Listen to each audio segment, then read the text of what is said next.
Hello and welcome. This is the Sustainability Leadership Series, and today's interview is with Lizzie Condon. She is the Environmental Initiatives Director at the Wisconsin Academy of Sciences, Arts, and Letters. Hi, Lizzie. Thanks so much for being here and welcome to the series. Hi, Jesse. Thanks so much for the opportunity. I'm excited to talk to you. Yeah, so why don't we start with you sharing just a little bit more about the Wisconsin Academy and what you do as the Environmental Initiatives Director. Sure. So the Wisconsin Academy of Sciences, Arts, and Letters has been around for over 150 years. We are a nonprofit, so we're not, affiliated with UW-Madison or anything like that, but we do have a long history of a relationship with the university and other universities around the state. But yeah, we are independent. We are based here in Madison. We're we're kind of like embedded in the UW-Madison campus, but we have our own building. We, like I said, have been around for over 150 years, a long time. So I feel like I'm always learning more about different programs and kind of roles that we've taken on in the past. We've developed a lot of relationships with folks across the state. But I would say that the biggest thing that we do, it sounds a little vague and it's a big thing, but we bring together Wisconsin people and ideas to improve the lives of people in Wisconsin. So yeah, people in Wisconsin have a history of having big, powerful, great ideas, and we really serve as a convener for all those different people, including folks from universities, but also people who work in private businesses, artists, poets, people from all kinds of different backgrounds. We really give these folks a platform to work together, to share ideas for the betterment of Wisconsin. So, like I said, it's sciences, arts, and letters. I have a science background, and so I'm kind of like representing the science pillar of what we do. Right now, that's very focused on climate and energy. So I run our climate and energy program, which I'll talk more about. But we also, within letters, we have a magazine, Wisconsin People and Ideas. Your people watching or listening may have seen our magazine around. Our summer issues coming out like today or tomorrow, so I'm very excited about that. And it features, some articles about science and about climate and energy, but it also features fiction and nonfiction writing. It features poetry as well. We have a relationship with the Wisconsin Poet Laureate program. We also do arts programming, and we have the James Watrous Gallery, which is located at the third floor of Overture. And so people may have been familiar with seeing Wisconsin artists displayed in that gallery as well. So I run the climate and energy program. I started here 8 or 9 months ago. Sometimes it still feels like I started last week, but we just wrapped up the first major project that I took on, which was part of our Climate Critical Lands project, really looking at the potential for different landscapes in Wisconsin to sequester and store carbon for climate change mitigation and adaptation and resilience. So for the project that I was working on, we focused on forestry, so looking at the ability of forests and forest products to sequester and store carbon. That was a really exciting project for me, and it actually did touch a lot on industry because forestry is a top 10 industry in the state of Wisconsin. It employs many, many people in the state. It's a very important industry, and it's one that has a lot of potential for moving into the green economy. So growing while also benefiting, increasing carbon uptake, sequestration, storage, mitigation, making our forests healthier and more resilient for wildlife and access for people, for recreation. I know I personally really enjoy my time in Wisconsin forests, and then a lot of potential for new industries to benefit people in our state. Interesting. That sounds really great. So I am assuming that that report is available Oh, for yes, I listeners should to do that. find and Yeah, read. Okay, so you could yeah. So if you visit share. our website, wisconsinacademy.org, and you check out our climate and energy page, you can see a copy of that report. I've been doing a lot of outreach on that report with folks in forestry, and that ties in to what we're really going to be talking more about today, which is Climate Fast Forward, a conference that I am planning for the fall. Awesome. Any other like key takeaways from that report you think would be interesting for, business or industry leaders to hear? Yeah, so that report has 10 recommendations, and a number of them really touch on potential for industry involvement. A lot of what we heard from folks, I interviewed and did focus groups with 57 people for that report, who work across forestry in different sectors, including folks who, work on carbon credit development, which is Mm-hmm. an industry that's always growing and changing. So that was really interesting. We also spoke with people who work like in sawmills, folks who work on building codes, who are working on developing more forest products. There's a lot of potential for growth. And I will say I don't come from a forestry background. I really came to this as an outsider, but it was so interesting and fascinating for me, and I learned so much. And one thing that I learned is that Wisconsin's forestry industry has really changed so much over the years, and it's highly adaptive. We have a lot of innovation happening in this state. People looking at, we've developed new specialty paper products that include like glossy and laminates, and we really respond to changes in the market, like changes basically away from print media, more towards like packaging and things that were in more demand during the pandemic. So I think that our industry here has a lot of ability to be flexible and adaptive, and they can adapt to new changes that are coming with the green economy, getting more involved potentially with carbon credits, but also getting involved with things like, your listeners may be aware of Ascent Milwaukee. It is the world's tallest mass timber building that just opened to residents. It's a luxury apartment building in Milwaukee. It's made out of mass timber. It's storing a lot of carbon. Unfortunately, the timber from that building did not come from the US because locally we really are not producing mass timber. But there's an opportunity for Wisconsin to step in. It's going to take investment. It's going to take coordination. So that's where a lot of our recommendations came from, which is specific ways to increase communication and coordination across the vast industry that is forestry. Yeah, interesting. Yeah, thanks so much for sharing that. I know in my work, I talk to a lot of sustainability professionals that are looking for localized carbon credits. And that's something that is not completely non-existent, but definitely lacking on a local level. There's, I think, a ton of opportunity there for our state. And also, well, I was just going to say also, as our, member companies in the paper and product industry, we have several who are really pushing the envelope around innovation and circularity and recyclability inside of, corrugated and paper type of products, like coffee cups. I think of the work that Sustaina Group, what they're doing with the 100% recycled fiber. So I know we've come a long way as an industry in the state. Grow more. Yeah, there's a lot of opportunities out there. Carbon credits are something that are kind of talked about a lot, but one thing I learned over the course of this report is that they're definitely a tool, and it's appropriate to use carbon credits under some circumstances, but that there's also a whole suite of other incentives and mechanisms, drivers out there that can increase carbon sequestration and storage. And I'll also say that there's a lot of motivation. Everyone that we spoke to for the report recognized that forestry can play a large role in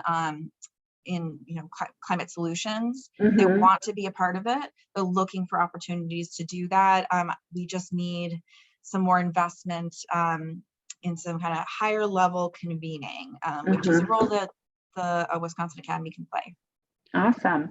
And it sounds like maybe some of that convening will happen in October at your Climate Fast Forward Yes. conference. So maybe it's a good time to share a little bit about that conference. Yeah, thanks for that great transition, Jesse. So yeah, I am planning Climate Fast Forward. This is a statewide conference that will take place on Monday, October 17th at Monona Terrace in Madison. The WSBC is a sponsor of the conference, so we really appreciate your support and involvement and, helping us spread the word about the conference. This is the second Climate Fast Forward conference. The first one took place in 2019, also at Monona Terrace. Conceptually, it's similar.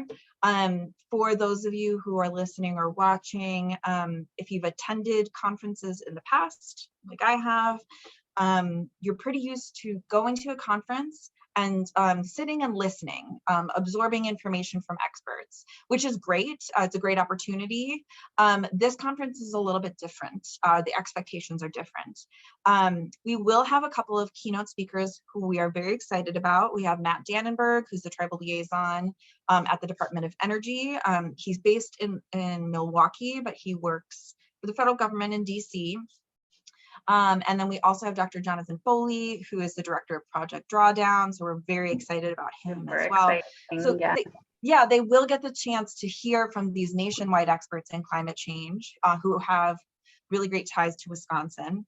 But we're really doing this conference because we want to hear from you. We want to hear from people in Wisconsin, and we want to hear from everybody. That includes folks who are in industry and includes, people who are my neighbors here in Madison.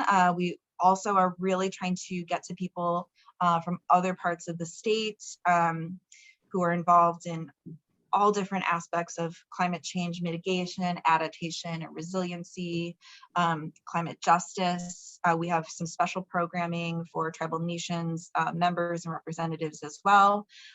So yeah, we really want this conference to reflect the entire state of Wisconsin because it's going to be highly participatory, and the outcome of the conference is going to be an action plan. We have facilitators, professional facilitators who will be running working groups, large working groups of folks who are working along different themes of climate change. We're very excited about our lead facilitator, Darren Harris. He is a professional facilitator with decades of experience who is very specialized in taking action, so moving forward in action. And after this conference, we will see, near-term and long-term transformative change moving Wisconsin forward in climate change mitigation, adaptation, and resiliency. Awesome.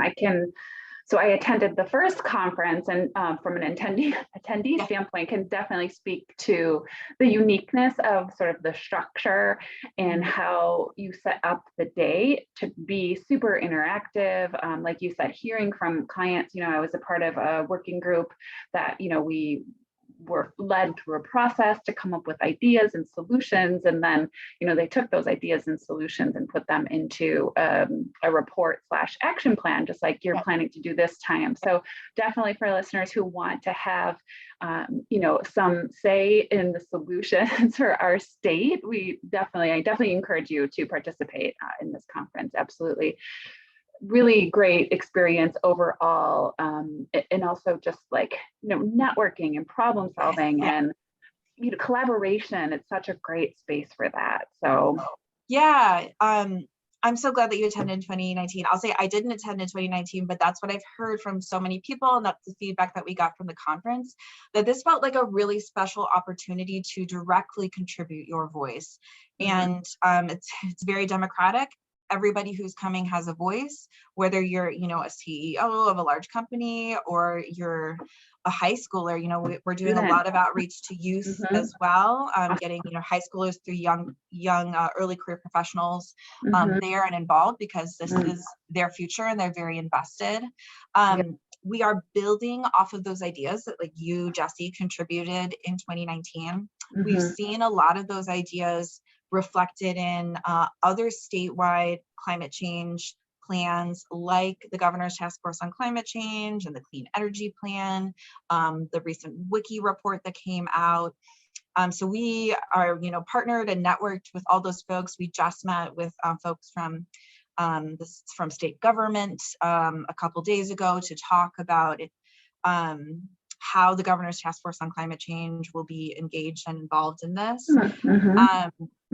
So we are really trying to hone in at this conference on what are the most important, most impactful and most realistic ideas from the 2019 conference that we've seen in these other plans.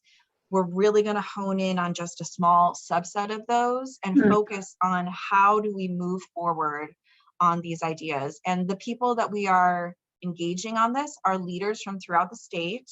So you're, folks who are listening or watching can check that out on our website. I am really proud of the group of leaders who are partnering with us on this conference, including Tom Eggert, who is the founder of WSBC. Our founder, yep. Yeah, he's one of our track leaders for our Green Jobs and the New Economy track. And so, him and then other folks from really across the whole state are engaged on this. I'm meeting with our track leaders this afternoon. I'm so honored that they all think that this is worth their time and effort to participate in. And we're asking Tom and our other track leaders to help us hone in on what those best ideas are. But participants can come. They are not going to be locked into those. If there's other strategies or goals for Wisconsin that they want to work on, they're welcome to do that. We are just going to have kind of a menu of options that they can choose from. Another thing that's really unique about this conference that I'm really excited about is that we will have art and poetry embedded within the conference, which really has to do with who we are as the Wisconsin Academy. We have a printmaker named John Hitchcock, who is going to be doing an interactive and collaborative piece of art with people at the conference that they can participate in. We also have a poet who will be writing a poem ahead of the conference. It will kind of be like the official conference poem, and then she will be listening to the conversations that are being had throughout the day, and she's going to compose a closing poem as well. So we're very excited about that. And then we're going to have a lot of networking sessions. We have a longer lunch than last time with very specific networking sessions, connecting young professionals and businesses and people from state, federal, and local government, giving them all the opportunity to meet each other. And we'll also have some journalists there as well to do some media coverage. Awesome. It definitely sounds like a true sentiment to the heart of like the whole organization, even though it's very focused on the climate side of it, you're still weaving in all your core competencies as an organization, and to sort of creating this sort of soulful event. I'm so excited about it. Yeah, so, I'm really excited about it too. Great. Yeah. Maybe share a little bit about how you see Wisconsin businesses fitting into the event, or maybe benefiting from the outcomes of it. Yeah, absolutely. So we really want folks who work for different Wisconsin businesses to be there. We are going to have 5 tracks that are focused on different aspects of climate change. The one that is kind of the most obvious and the best fit for many people who work in private industry will be the Green Jobs and the New Economy track. It's going to be led by Darren Ike, who is a facilitator with a lot of corporate experience, including doing facilitation for companies like Nike. So he's really tuned in and focusing on what are the needs of corporations. It's being led by John Imes and Tom Eggert, both people who have deep connections to Wisconsin businesses. So we're really excited about that. A lot of Wisconsin businesses have sustainability goals, their own ones that they're developing, which we really appreciate. we think that all of these combined can be very impactful, and we want a lot of these groups to come together to share, how they're setting their goals, how they can work together as many different businesses to bring Wisconsin forward. We're also going to be having a lot of focus on workforce development.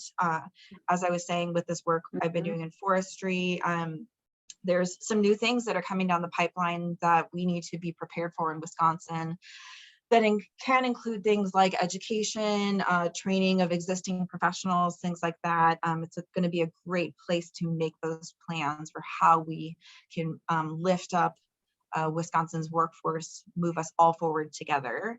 There are going to be other tracks that will touch on industries. So there's going to be a built environment track. It's going to be very big. It's going to include things like transportation of goods and people, public transportation, bike transportation, electric vehicles. It's also going to include renewable energy and the grid, building efficiency, urban planning, basically anything that's related to the built environment, which is a lot. And that, of course, touches on private industry as well.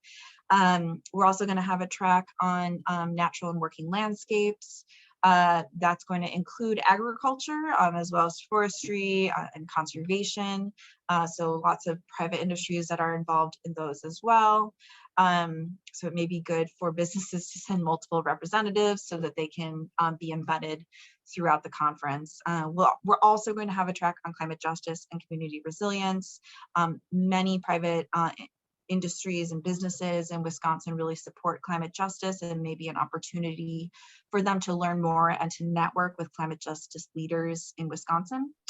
And we'll also have a track on traditional perspectives on the environment that's really going to be focused on tribal nations, members, and representatives, their specific concerns about climate change and how it's impacting their lives. There are, really hitting all angles. Well, we're hoping. Of community in our lives, right? Yeah.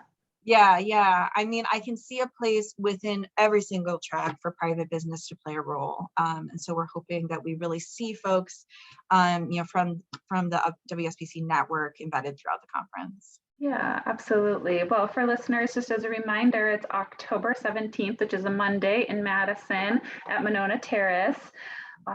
And we will be sharing out the information ongoing, so you can look for it there. We'll have it on our website, but you can always go to Wisconsin Academy's website and find the information.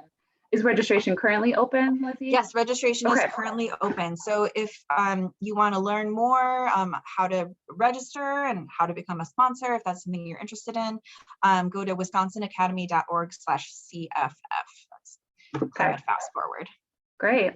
I'll throw that link into the email that goes out with this interview, so it's easy to access for folks as well. Okay, amazing. Thanks, Jessie. Yeah, well, and I look forward to seeing you and many others there. So maybe let's just change gears a little bit, since this is a leadership series. And, this is a great leadership opportunity for people to really step in and have their voices be heard, and, share what they're passionate about and what they want to see for our community. Maybe you could share a little bit about your personal leadership journey and any lessons that you've learned sort of along your way trying to lead sustainable change. Sure. So something that I've reflected on a lot, especially since I've started this new position. Prior to this, I worked with birds for 15 years. I still love birds. I still do. I'm very involved in the birding community. But I switched gears, and now I'm working on more bigger picture climate change things, which was very intimidating at first, and honestly, it still is. But something I've noticed about myself is that I just feel a lot more confident. And then I also look back at myself and wonder, why wasn't I confident? Why did I doubt myself a lot? And one thing I think about a lot is that it seems like maybe, especially if you're younger, there's people around you who've been around for a long time. It seems like they know what they're doing, and I don't know what I'm doing. But the truth is, for a lot of us, we're all just making it up. like a lot of us don't know what we're doing, and that's okay. Learning is great. That's something that I really love. And something that's really important that others always appreciate is that you're willing to learn, you're willing to put in the time and the effort. And that means more in a lot of cases than having a whole lot of expertise or a lot of experience. You're willing to learn and put in the effort. That's what's really important. And that's something that I think about a lot for this conference. And that, you know, when I was younger, and even sometimes still, I think, oh, my opinion doesn't really matter, or I can't really contribute to this. But I've paid attention to people around me, and people who are strong leaders, and no matter how much experience they have, will listen to you and your ideas. And they'll make you feel that you can contribute. And that's something that we're being very intentional about with this conference. If you're listening and thinking, well, you know, what do I have to bring to the table? Or people are just going to talk over me.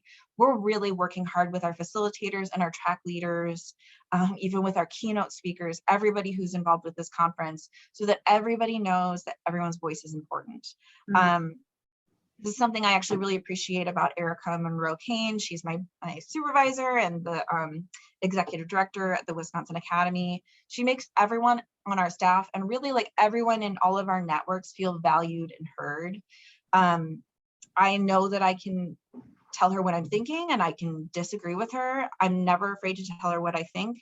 And when I look back at my career, that just hasn't always been the case. You know, I've had people that maybe they didn't intend to make me feel small or make me feel that it just wasn't worth contributing my opinion. But I see Erica and those other leaders that I really respect, and I'm trying to emulate that, just helping everybody feel heard and listened to, even if they're in the minority.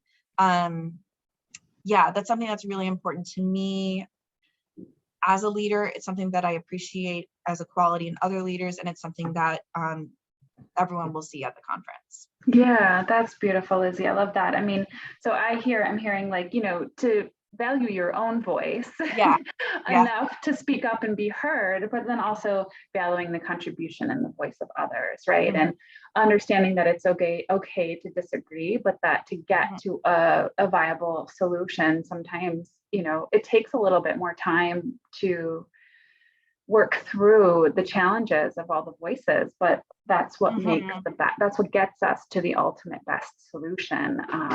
I love your story about, just finding a leader that you really value, that you can connect with. I have had, been so blessed to have multiple leaders in my life that I really, like you said, can emulate and look up to. And it's like, yeah, that's how I want to lead, or those are the qualities that I look up to in a leader and that I appreciate. So we'll have to talk another time about birds and bird language. I also am very passionate sort of about bird language. I had John Young as a mentor for many years. I don't know if you know who he is, but he wrote a book called What the Robin Knows, and taught me all about sort of what he coined as the language of birds. So sort of this bird communication as a tool for observing the natural environment, what's happening on the landscape around you. So I'm sure you know how much you can learn from what the birds are doing on a landscape. I love birding by ear. So that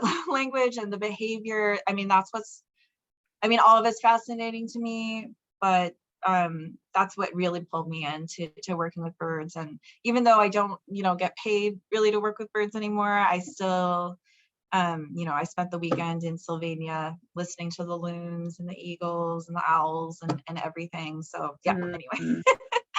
Well, but there's a huge connection here to what you're saying you value as leaders, right? And so I just wanted to make that connection because I was hearing it and I was so excited about it. Just like, because it goes back, I say this, like, I feel like I'm a broken record sometimes, but I feel like, the more we value our connection to nature, the more we learn to value ourselves and each other, because I don't know, it's just they're not separate from us, right? That's Yes. kind of what sustainability is all about, is understanding the interconnectivity between this. And words is a beautiful tool for that, as well as a great Yeah. metaphor in this case for leadership.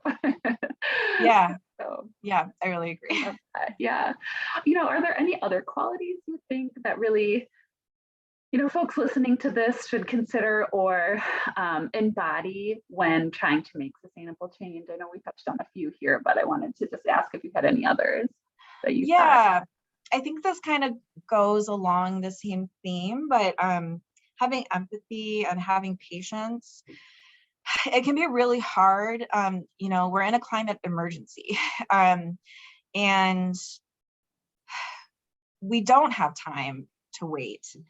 But what we have to make time for and what we have to do is make sure that all the voices in the room are being listened to and heard, and that we also notice who isn't in the room.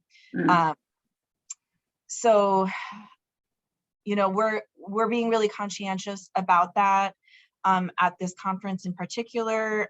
People who are at the 2019 conference hopefully they will notice a shift in who our leaders are, even the themes of our tracks, what is being emphasized and appreciated at this conference. We have a climate justice and community resilience track. We have a traditional perspectives on the environment track. And we don't just have those tracks, we have those leaders embedded within our planning committee and embedded with our other conference leadership, also within subcommittees that are helping us do outreach and engagement. For me as a conference leader, I'm really looking to guidance from them. I'm looking for them to call us out, which, after the 2019 conference, some of those folks did call us out and said, why were there so few tribal nations members and representatives there? Why was there a lack of engagement there? Or why were so many people white and older? Where are the young people? Where are the people of color? And so, those people are helping us plan this conference this time around. There may have been folks, there definitely were some folks from those communities who were embedded the first time around, but we've just learned more and gotten a bit better about that. I'm really hoping anyway. And so, yeah, we're really hoping to get those people into the room. And we're also talking about, how do we make sure that people feel comfortable expressing their opinions? Part of that is why we have a traditional perspectives on the environment track. That was advice that was given us to us by folks within our networks that we work with. Just, people who are with tribal nations are just, some of them are going to feel more comfortable or more valued if they have a track that is specifically for their needs. And that's not to say that they shouldn't be involved in other tracks as well. We've been talking a lot about, the built environment, renewable energy, a lot of work that tribal nations are doing on, solar arrays and things like that, that we're hoping that they will be embedded throughout the conference, but they'll also have a space that's dedicated to their needs. Anyway, it's important as we push forward, hopefully quickly, with climate change solutions, that we're doing so in a way that is inclusive and just and equitable. And that can be, challenging for folks who don't always think in that way. But it's vital. It's important for us, in Wisconsin and throughout the world that we keep those things in mind. Absolutely. And you're being so intentional, and I think, open and compassionate to learning along the way, and inclusive in terms of, inviting those leaders in to help plan and have a strong voice from the beginning to help make it more inclusive, more equitable and just event, so that the solutions are also mimic and match that going forward. So definitely applaud for in the Academy's intentionality and, deliberate work around that. Well, I really appreciate that. That's really what we're hoping for. I'm just so appreciative that we have folks who I don't know, maybe it just goes back to like me not feeling confident all the time, but when I ask them to, come in and be a leader, that they're like really excited about it. And I'm like, wow, like I feel like I'm asking you for a huge favor, but the feedback that we've gotten is that they feel like this is mutually beneficial, that they want this opportunity to participate, and to have some leadership in climate change solutions in Wisconsin. For me, I'm like, oh, it's so one-sided. Like, I can't believe that these amazing people want to help us. But we are bringing something to the table as well. So I hope that it's, mutually beneficial all around. Yeah, absolutely. Well, and you're providing a platform, and it's more than a megaphone, and it's it's more than just being asked to attend, right? Which is a whole nother level of, like you said, work. And at the same time, I'm struggling exactly to find the words, but it's what the outcome will be so much more meaningful because of that engagement throughout from the beginning. So and I think if you look at the history of the environmental movement, that's often been forgotten, and we've seen the like huge mistakes that can come out of that. So we're not going to claim to be perfect, but we're hoping to learn from those mistakes. Another thing that I want to mention is that if folks are listening and they're not sure if they can attend because they're not sure they can afford to travel to Madison, maybe they're coming from Bayfield or Green Bay or whatever, we do have funds available to support travel, and we also have a number of free registrations and discounted registrations available as well, so people can visit our website to learn more about that. As we have been gathering sponsorships, it's really built into our budget and our goals that we want. We want to make sure, like I said before, that this is truly representative of the state, and for us, we know that means that for some folks, they are going to need some help with that. So yeah. Love it. Absolutely. Well, thanks so much, Lizzie, for your time today and sharing all about the wonderful work you're up to. It was great to get to learn a little bit more and share with our listeners. Thank you so much, Jessie. I'm so excited to talk to your audience, and I'm excited to see you and a lot of them at Climate Fast Forward in October. Great. We'll see you there.